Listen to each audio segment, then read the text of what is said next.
Well, a very, very hard-fought game and a fortunate victory for us. Certainly hard-earned, but Stanford had their chances.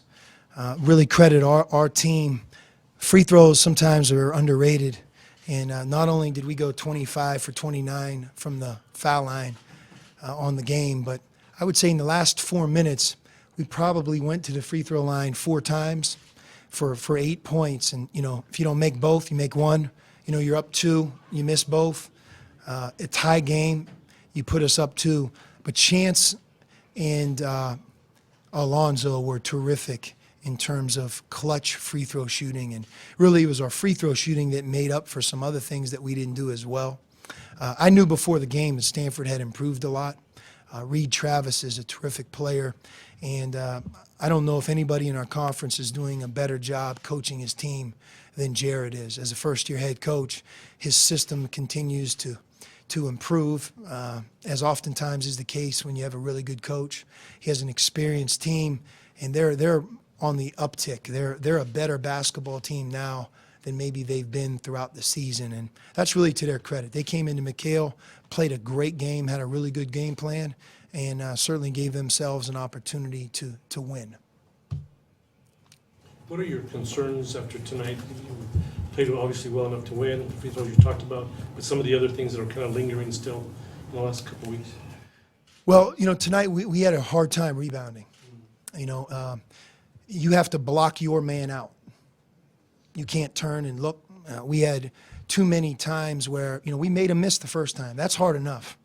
When you have an offensive team that's really in sync and working hard to create good opportunities and they shoot it and miss, when they get second shots, it breaks your back. And I'm telling you, they had 8 second chance points at the half, and I don't know what they ended up in the game. I'm going to say 17. That might be understated. They had 2, I think, 3-point plays on offensive rebounds. We couldn't keep Reed Travis off the glass, but we couldn't keep Michael Humphrey off the glass. They had 9 offensive rebounds. We have big guys that aren't blocking out. And, it's not about your offense. It's not about this. It's about you have to hit the man in the chest. You got to turn. You got to keep people off the glass. And the same thing with guards. Guards have a responsibility to rebound. And when you let teams get 17 second chance points, it really puts a lot of pressure on your ability to win. And the other thing is we have a number of players that can't guard their man. That's constant dribble drive, and that's part of why they get second shots, because when the dribble is going into the paint and they're beating their man, then we have to help. And when the help comes and the shot goes up, you're not in good block-out position. You have to guard the ball. You have to be able to guard the dribble. And those 2 things let us down badly on defense. Second shots and off the dribble. And, there's going to be a couple guys that you're not going to see play in the game. Like, I'm not putting them in the game if they're not going to be able to guard the man in front of them. Same thing rebounding the ball. We're in February. Everybody knows how to block out. Everybody knows how hard you have to work at that. And if you just turn and look, you're not going to play. And I think eventually that will either break us or repair us. But we're not going to go down a good path when you're not doing what you're supposed to do, rebounding the ball. The second chance points, does that correlate into the points in the paint too, because they score time? And we're playing against an unbelievable player. The word pro is thrown around way too much at Arizona because of the great history of our program. We have guys that think they're NBA players, and they can't guard the ball. They can't guard the ball. Like, not only are you not getting picked, you're not getting invited to camp. Nobody's going to take a chance on a guy who can't guard the man in front. And same thing with shots go up. You can't block out right now in February and keep your man from the second shots. And there's nobody picking you. Just because Richard Jefferson got picked doesn't mean you're getting picked. You have to earn it every game, every day. And we've built up a lot of equity by the season that we've had.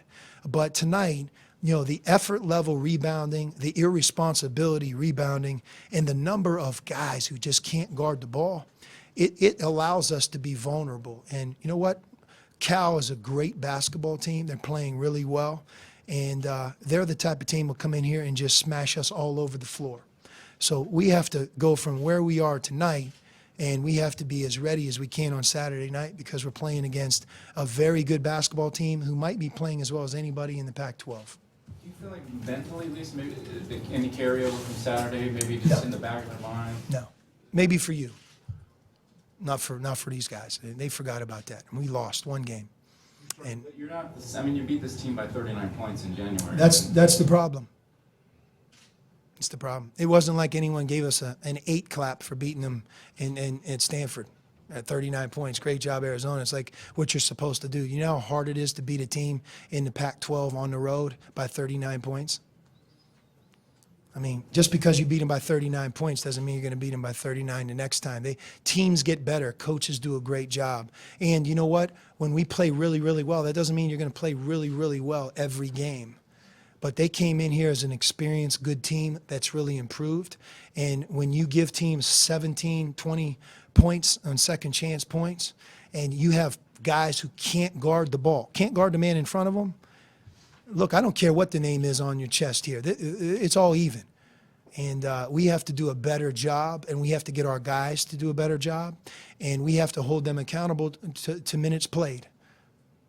These guys that you're talking about can't guard the ball, is it more of an attention lapse thing or having trouble getting around screens? I don't know.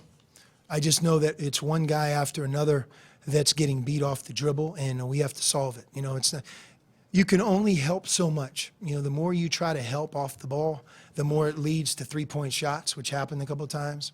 The more it leads to offensive rebounds, and that was part of our problem. But it's determination. It has to be really important. And, you know, it's like if you don't guard the basketball, then you're not going to play. And the guys that are in the game, if they do that better, that's the group we have to go with, for sure. What is Chance rate on this? He seemed to have a really good game today. He did. I thought we wouldn't have won today if Chance didn't play the way he played. He probably gave up a couple of second shots as well. But every guy on our team did. But he had 6 defensive rebounds. You talk about clutch free throws. I mean, he went to the line under the 4-minute mark, 6-minute mark, and really hit some big, big free throws. 7 for 8 from the line, 11 points. And, you know, Dusan has been great for us. Tonight wasn't his night. I mean, he's been as consistent as any big guy that we've had. And they did a really good job on him. And he didn't score. You know, he had 1 field goal, which we're not used to that. But Chance stepped up. And I think that, you know, that's what a good team has. Different players on different nights that can step up. Fair gets to the line 12 times. What did you think of his game overall? You know, Alonzo obviously clutch down the stretch. You know, he had 22 points. You know, I thought some of his turnovers, 4 turnovers, he has to be better. You know, you have 4 turnovers as a guard in a game. That's not very good. But the one thing about him, he's always attacking. He has great confidence in himself. And the one thing is, tonight we did a much better job against their zone. You know, judging it as a coach, you have to judge the possessions that you get a good shot and miss. We had a couple really good shots that we didn't make. We drew fouls. Lowry hit a big, big 3 in the left corner. I thought we moved the ball, shared the ball.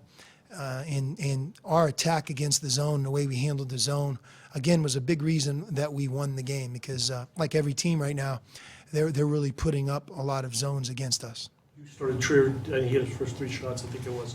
You see him kind of getting used to being the guy early or whatever. Yeah, you know, we're a work in progress with a lot of things with him. You know, we need him to be more of a consistent leader. I don't think it's easy to be a leader when you've missed 19 games. So that's part of welcoming him back. But, you know, we don't win the game tonight if he doesn't play the way he played. And I think everybody in this room knows how talented he is on offense. He also had 7 defensive rebounds, which he's doing a great, great job there.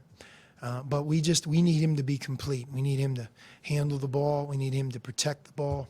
And we need him to make shots. He's an important part for us down the stretch. A guy like Markkanen went through a little bit of a shooting slump. Just keep shooting, it's going to go in. Yeah, tonight was the first time that I felt that his confidence was a little shaken. And but making that 3 down the stretch was big from the left corner, both for tonight's win and also I think for his confidence. Lowry's going to get out of it, but he has to also be able to do some other things. You know, we played him 28 minutes. He had 2 defensive rebounds. He's 7 feet. You have to go get the ball. You can't play 28 minutes and get total of 3 rebounds.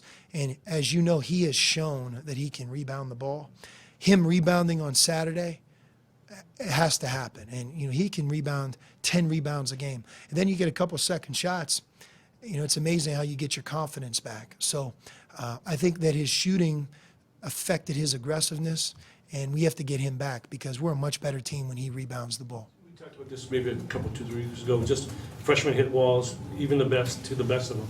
Maybe he has or hasn't, just your observation, what's got him to this point, just kind of in a non-Laurie kind of way? Yeah, he'll get better through this. I mean, he's affected right now. I mean, when you saw him shoot free throws, in those two, you could tell it's bothering him a little bit. But I have no doubt he's going to snap out of it. He's too good of a player. His work ethic is too good, and we have to help him. Our coaching staff has to help him. His teammates have to help him, and we have to be able to get him the ball. One time when they were in man-to-man, we finally were able to get it to him in the low post when he had a size advantage, and he got fouled. And we have to do that more often. And I think that he will adjust to how teams are playing him, and so will we. I'm not as concerned about that as I am 3 rebounds. I mean, What was Kobe like as far as going back to the bench? He's been starting for Gonzaga, I think, and was that an issue at all? no, Kobe's attitude has been fantastic. He told me the only thing he wants to do is win. I don't really look at his role changing a whole lot. He didn't look confident down the stretch against the zone, so we went with some other guys. And, like a lot of our perimeter players, got to do a great job defending the ball. Got to be in front of them, got to be in a stance. You can't get beat. The best teams in this country aren't gonna give up straight line drives.